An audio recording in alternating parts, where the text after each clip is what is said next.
کہ آج ہم سیدنا داتا گنج بخش حضرت علی بن عثمان الحجویری رضی اللہ تعالی عنہ کی کتاب کشف المحجوب کے کچھ مضامین کے حوالے سے بات کریں گے۔ یہ زیادہ عوامی نوعیت کی بات نہیں ہے، تھوڑی علمی بات ہے۔ اب یہ بات مجھے کہتے ہوئے تھوڑا سا شرمندگی ہو رہی ہے کہ بدقسمتی سے کتابیں پڑھنے کا ہمارا ذوق ختم ہو گیا۔ ہم بزرگوں سے ان کی کرامات کی حد تک واقف ہیں، کرامات کی حد تک کہ فلاں بزرگ نے یہ کرامت دکھائی، فلاں بزرگ نے یہ کرامت دکھائی۔ غوث پاک کا ذکر آتا ہے تو ڈوبا ہوا بیڑا کرانے والا واقعہ ذہن میں آ جاتا ہے۔ داتا صاحب کا ہم نے پچھلے جمعہ ذکر کیا تھا، آپ کی کرامات میں سے کس طرح آپ نے وہ رائے رام جوگی کو اپنے جوتوں اور کھڑاووں کے ذریعے نیچے لائے، اور کس طرح آپ نے اپنے حاضرین اور مقتدیوں کو سرزمین لاہور پہ بیٹھ کر خانہ کعبہ کی زیارت کروا دی۔ یہ پہلو کرامات کے ہیں جو ہمارے ہاں دلوں کو زیادہ ٹچ کرتے ہیں، ذوق اور شوق دیتے ہیں۔ مگر اس کے ساتھ ساتھ بطور ایک دین کے ادنا سے طالب علم ہونے کے ناطے ہماری ذمہ داری ہے کہ ہم اولیاء صالحین کی جو تعلیمات ہیں، ان کا جو پیغام ہے، ان کی زندگی کا جو میسج ہے ہمارے لیے، ہم اس سے بھی روشناس کرائیں۔ اور سیدنا داتا گنج بخش رحمۃ اللہ تعالی علیہ نے تو اپنی ساری تحقیقات کا، تصوف و طریقت کے پوری راہ گزر کا نچوڑ کشف المحجوب میں رکھ دیا ہے۔ میں یوں کہوں گا، حضرت خواجہ نظام الدین اولیاء رحمۃ اللہ تعالی علیہ نے ایک جملہ فرمایا تھا، وہ یاد رکھنے والا ہے۔ ہر وہ شخص جو کتاب پڑھنا جانتا ہے وہ اسے اپنے پلے باندھے۔ انہوں نے فرمایا تھا کہ جس شخص کو کوئی مرشد و رہنما نہ ملے، جس شخص کو کوئی مرشد نہ ملے، رہنما نہ ملے، اس کا دل کہیں مطمئن نہ ہوتا ہو، روح کو سکون نہ ملتا ہو، وہ داتا صاحب کی کشف المحجوب کو پڑھا کرے، ہے کتاب مگر کام مرشد کا دیتی ہے۔ یہ مرشد کتاب ہے۔ یہ بات خواجہ نظام الدین اولیاء رحمۃ اللہ تعالی علیہ نے فرمائی کہ یہ وہ کتاب ہے جو مرشد کا کام دیتی ہے، انسان کو قدم بہ قدم راہ طریقت پر چلانے والی کتاب ہے۔ اور اہل علم اس بات کو جانتے ہیں کہ اگر آپ کشف المحجوب کی صرف فہرست کو پڑھیں، فہرست جو کانٹینٹس ہوتے ہیں کہ کتاب میں کیا لکھا ہوا ہے، اس کے اندر اگر آپ فہرست کو پڑھیں، میں اس کی ایک چھوٹی سی 1 منٹ کی سمری دیتا ہوں آپ کو۔ آپ نے سب سے پہلے جو چیپٹر باندھا کتاب العلم کے نام سے، کشف المحجوب کتاب کا پہلا چیپٹر ہے کتاب العلم، جس سے آپ نے یہ پیغام دیا کہ طریقت اور معرفت کی راہ پہ چلنے والا کوئی شخص منزل پر نہیں پہنچ سکتا جب تک علم میں پختگی پیدا نہ کر لے۔ پھر آپ نے علم کے بعد فقر کا تصور باندھا، فقر کا، کہ جب تک دل مال و دولت دنیا کی حرص اور ہوس سے پاک نہیں ہوگا تب تک راہ تصوف کا سفر شروع نہیں ہو سکتا۔ یہ آپ کی تمہیدات ہیں۔ پھر اس کے بعد آپ نے آگے چل کر حضور نبی کریم علیہ الصلوۃ والسلام، خلفائے راشدین، اہل بیت اطہار، تابعین، تبع تابعین جو اولیاء کبار تھے، آپ نے ان کے تذکرے کیے کہ انہوں نے اپنی زندگی کس طرح گزاری اور وہ کس طرح تصوف کے جو ائمہ بنے اور ہمارے لیے ایک مینارہ نور بنے۔ آپ نے ان کی زندگیوں کی جھلک ہمارے سامنے رکھی۔ یہ کشف المحجوب ہے۔ کشف المحجوب کا معنی جانتے ہیں کیا ہے؟ کشف کا معنی ہے کھولنا، محجوب کا معنی ہے جو پردے میں چیز ہے، پردے والی چیز سے پردہ اٹھا کے دیکھنا۔ وہ محبوب حقیقی جو ہماری ظاہر بین نگاہوں سے اوجھل ہے، اگر کوئی پردہ اٹھا کر اپنے مولا کا دیدار کرنا چاہتا ہے اور اس کی راہ پہ چلنا چاہتا ہے، فرمایا آئے کشف المحجوب کو پڑھتا جائے اور معرفت کی راہ پہ چلتا چلا جائے۔ دوستان گرامی، آپ فرماتے میں اب آپ کے کشف المحجوب سے کچھ چنے ہوئے اقوال، ظاہر ہے 400 صفحے کی کتاب ہے، میں 15 منٹ میں چند باتیں ہی آپ کے سامنے رکھ سکتا ہوں۔ آپ فرماتے ہیں کہ تصوف کے حوالے سے 3 طرح کے طبقے دنیا کے اندر موجود ہیں۔ ایک وہ لوگ ہیں جنہیں صوفی کہتے ہیں، جو صحیح معنی میں جن کا دل حرص و حوث سے پاک ہے، دل خالص ہے، رب کی تجلیات ان کے دل پر جلوہ گر ہوتی ہیں، وہ مقام رضا پر فائز ہوتے ہیں، یہ اصل صوفی ہے۔ دوسرا فرمایا متصوف جو ابھی اس مقام صفا پر نہیں پہنچا مگر کوشش کر رہا ہے، سچے دل کے ساتھ، خلوص کے ساتھ تگ و دو کر رہا ہے، مجاہدات میں ہے، ریاضات میں ہے، مراقبات میں ہے، عبادات کی محنت کے اندر ہے، وہ متصوف ہے۔ تیسرا فرمایا مستصوف، صوفی، متصوف، مستصوف۔ فرمایا جس نے شکل صوفیوں والی بنائی، جس نے حلیہ صوفیوں والا بنایا، بزرگوں والا بنایا، اولیاء والا بنایا، مگر اس کا دل دنیا کی محبت سے بھرا ہوا ہے، اس کے دل میں دنیا ہے، اس کے دل میں لالچ ہے، اس کے دل میں حرص ہے، ہوا ہے، خواہشات نفسانی ہیں، مگر اپنی خواہشات کو پورا کرنے کے لیے اس نے صوفیوں والا لباس اپنا لیا ہے۔ اس نے سوچا کہ معاشرے میں جو اہل تصوف ہیں، صوفیاء ہیں، ان کی بڑی عزت ہے، تو اس کے دل میں جو دنیا کی عزت اور مال خواہش حاصل کرنے کا شوق تھا، اس کو پورا کرنے کے لیے اس نے صوفیوں والا بھیس اپنا لیا ہے۔ آج سے 1000 سال پہلے دادا صاحب لے گئے کہ ہمارے زمانے میں بھی ایسے لوگ ہیں کہ حلیہ صوفیوں والا ہے، مگر اندر سے وہ یوں سمجھ لے کہ لوگوں کو لوٹنے والے اور اپنی خواہشات حرص اور ہوا کی پیروی کرنے والے لوگ ہیں۔ آپ نے دادا صاحب علیہ رحمۃ اللہ کشف المحجوب میں حضرت امام زین العابدین کے بیٹے محمد کا ایک قول نقل کیا۔ آپ فرماتے ہیں کہ اہل بیت اطہار یہ فرماتے ہیں کہ جانتے ہو تصوف کیا ہے؟ اب تصوف خلق، تصوف اخلاق کا نام ہے۔ تصوف کیا ہے؟ تصوف اخلاق کا نام ہے۔ جو اخلاق میں جتنا اچھا ہوتا چلا جائے گا وہ اتنا تصوف کے درجے اوپر چڑھتا چلا جائے گا۔ لوگوں کو مغالطے لگے ہوئے کہ تصوف ہوتا کیا ہے؟ بعض لوگوں نے تو نہ سمجھی میں آ کر کہہ دیا یا تصوف تو کوئی پتہ نہیں اجمی تصوف ہے، یہ دین میں ہے ہی نہیں، یہ صوفیوں نے خود گھڑ لیا، یہ پتہ نہیں کہاں سے تصوف کی بات کرتے ہیں۔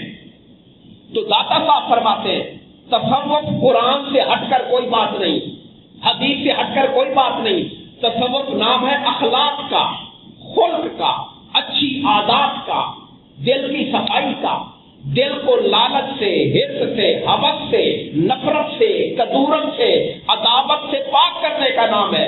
جو اپنے دل کو مومنوں کے لیے نرم کر دیتا ہے، جس کے دل کے اندر سخاوت پیدا ہو جاتی ہے، جس کے دل میں ایثار پیدا ہو جاتا ہے، جس کا دل لوگوں کے دکھ اور درد کو محسوس کر کے اپنے آپ کو پیچھے کر کے لوگوں کی ترجیحات کو آگے کر دیتا ہے، داتا صاحب فرماتے ہیں وہی صوفی آدمی ہوتا ہے، اس کو صوفی کہتے ہیں۔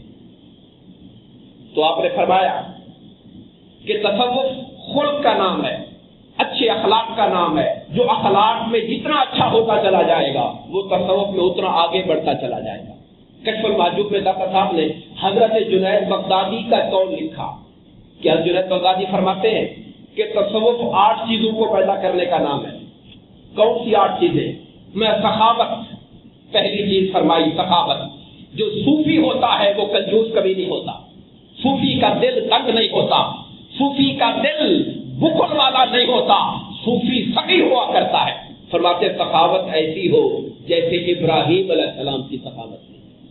کیسی سخاوت تھی کہ کھانا نہیں کھاتے تھے جب تک مہمان نہیں ڈھونڈ لیتے تھے کہ کوئی مہمان آئے گا اس کے ساتھ بیٹھ کے کھانا کھاؤں گا، اور جب مہمان آئے ایک مرتبہ جو اصل میں فرشتے تھے مگر انسانی لباس میں آئے ہوئے تھے، 6-7 فرشتے تھے، آپ نے بٹھایا اور بٹھا کر بغیر پوچھے کہ کھانا کھانا ہے، کھانا کھایا ہوا ہے یا کھائیں گے، اب کھائیں گے، کب کھائیں گے، مہمانوں کو بٹھایا اور قرآن کہتا ہے گھر گئے اور ایک اچھا موٹا تازہ بکرا روسٹ کروا کے مہمانوں کے سامنے آ کے رکھتے.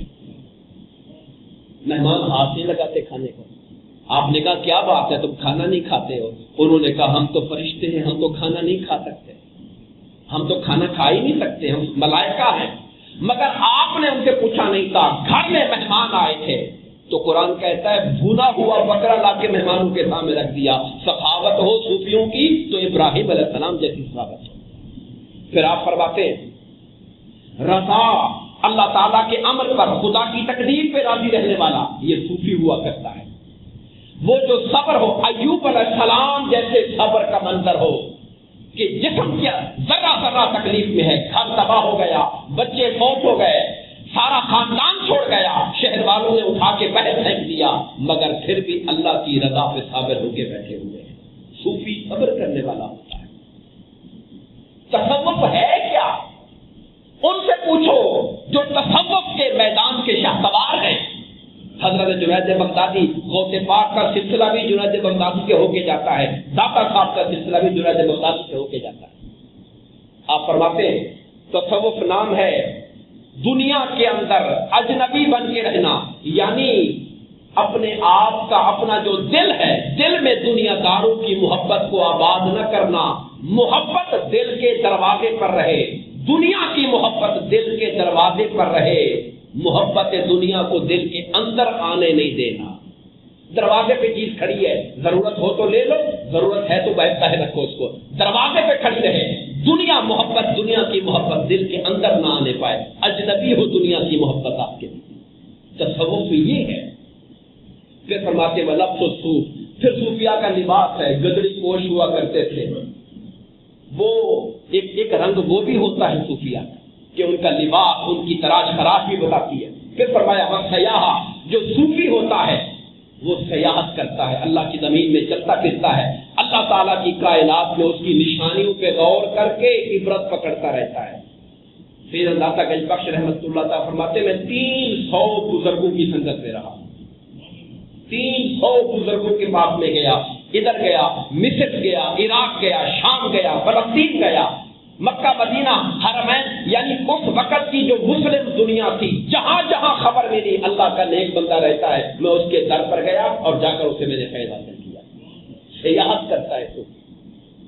پھر آپ فرماتے ہیں کہ جو صوفی ہوتا ہے الفقر, وہ فقر کا قائل ہوتا ہے, مال جمع کرنا, دولت اپنی ذات کے لیے اکٹھا کرنا اس کا مزاج نہیں ہوتا. اور فقر جیسے صحابت میں ابراہیم مثال ہے, ایسے فقر میں کہتے فقر محمدی کا پیروکار ہوتا ہے.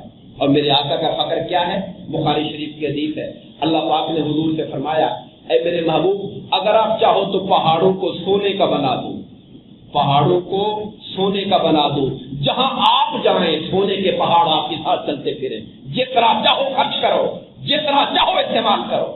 میرے آقا نے جانتے ہیں کیا عرض کی, باری تعالیٰ میں سونے کے پہاڑ نہیں مانگتا, ایک دن مجھے پیٹ بھر کے کھانا مل جائے اور ایک دن میں بھوکا رہ جاؤں. جب پیٹ بھر کے کھانا ملے زبان الحمدللہ شکر کرتی رہے, اور جب بھوکا رہوں تو میں صبر کرتا رہوں. مولا میں ایسی زندگی چاہتا ہوں. اور میں صوفی فقر محمدی کا آئینہ دار ہوا کرتا ہوں. دوستان گرامی قدر. اور پھر داتا صاحب علیہ رحمہ نے زندگی کے مختلف آداب کا ذکر کیا, آداب کا تصوف فرمایا. صوفی جو ہوتا ہے وہ اپنے پیٹ کے ساتھ انصاف کرتا ہے, یعنی اللہ پاک نے حکم اجازت دی ہے کھاؤ پیو مگر حد سے آگے نہ بڑھو, اسراف نہ کرو. کہا صوفی اپنے آپ کو بھوکا رکھتا ہے ایک حد تک تاکہ نفس سرکش نہ ہو جائے. کسی نے حضرت بایزید بستامی سے پوچھا, یہ داتا صاحب یہ بات میں جتنی باتیں بیان کر رہا ہوں ساری کشف المحجوب سے بیان کر رہا ہوں. آپ فرماتے ہیں بایزید بستامی سے کسی نے پوچھا آپ بھوک کی بڑی بات کرتے ہو کہ اپنے آپ کو بھوکا رکھو, روزہ رکھا کرو, روزہ رکھا کرو, اس بھوکا رہنے میں کیا راز ہے؟ آپ نے جواب دیا اگر فرعون بھوکا ہوتا تو کبھی اپنے رب ہونے کا دعویٰ نہ کرتا. یہ اس کا بھرا ہوا پیٹ تھا جس نے اس کو فرعون بنا دیا. اگر قارون بھوکا ہوتا کبھی اللہ کے حکم کے سامنے سرکش نہ ہوتا, اس کی دولت نے سرکش بنا دیا تھا اس کو. اور فرمایا ایک نام لیا سالبہ کا,